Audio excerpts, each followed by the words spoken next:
There are moments when people witness something they cannot explain. A person suddenly changes behavior.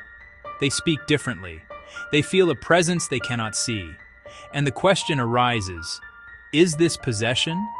And more importantly, what does Islam say about it? Islam does not dismiss the unseen. In fact, Islam clearly teaches that there is a world beyond what we can perceive, a world that exists alongside us, a creation known as the jinn. Allah tells us in the Quran that jinn were created from smokeless fire. They are intelligent beings. They live, marry, have communities, and like humans, they have free will. Among them are believers, and among them are those who follow shaitan. So when people speak about ghost possession, Islam does not use the word ghost in the way popular culture does. Islam makes something very clear. The souls of the dead do not return to possess the living. When a person dies, their soul enters the stage of barzakh, and there is a barrier between the world of the living and the world of the dead until the day of judgment. This means that what people often call ghosts are not the spirits of dead humans. So then what explains possession? Islamic scholars explain that in some cases, what people describe as possession may be related to jinn influence or jinn possession. The Quran itself gives us a hint of this reality. Allah describes people affected by shaitan in a way that resembles disturbance or imbalance. Classical scholars like Ibn Taymiyyah and others explain that jinn can, in certain situations, affect or influence human beings. But here, we must be very careful. Islam does not teach that every strange behavior is caused by jinn. Not every mental illness, not every emotional breakdown, not every unusual experience. Many of these are explained through psychological, neurological, or medical causes. Islam encourages seeking treatment, understanding health, and not jumping to conclusions. But Islam also does not deny that jinn exist, and that they can interact with humans in ways we do not fully understand.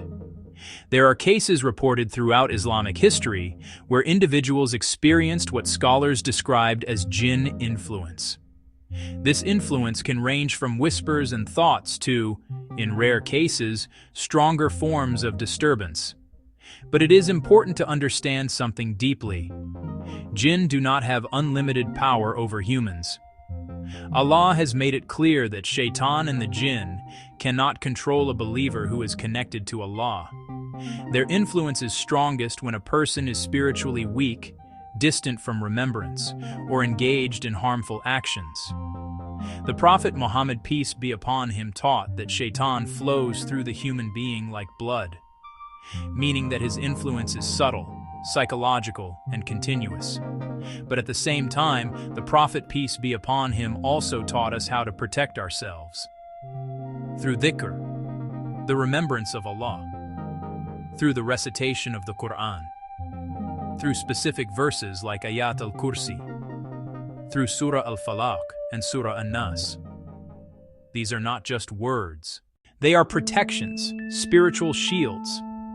There is a famous narration where Shaitan himself admitted that the one who recites Ayat al-Kursi at night will be protected until morning. This shows that protection in Islam is not based on fear. It is based on connection with Allah. Another important point is that Islam strongly discourages superstition. People often turn to amulets, strange rituals, or individuals who claim supernatural powers.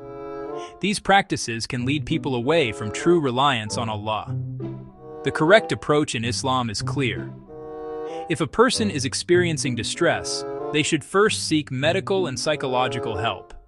At the same time, they should strengthen their spiritual practices, prayer, Quran, dhikr, and if needed, they may seek ruqya, which is the recitation of Quran for healing.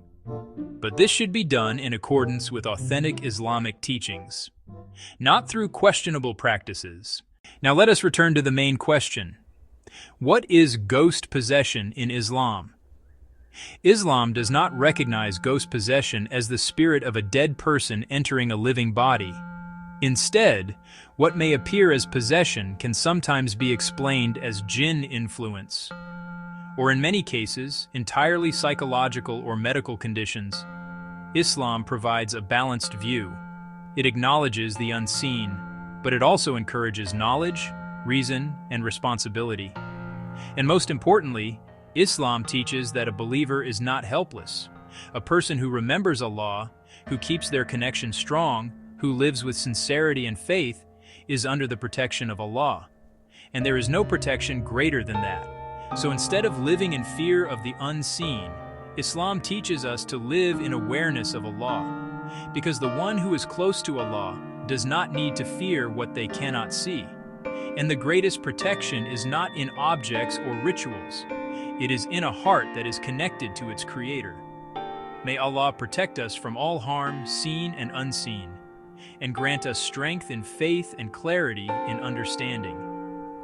If you want to continue exploring deep Islamic knowledge about the unseen world, jinn, and spiritual protection, subscribe to Imaan Mode. We are building a community of brothers and sisters learning our deen together and strengthening our faith through knowledge and remembrance.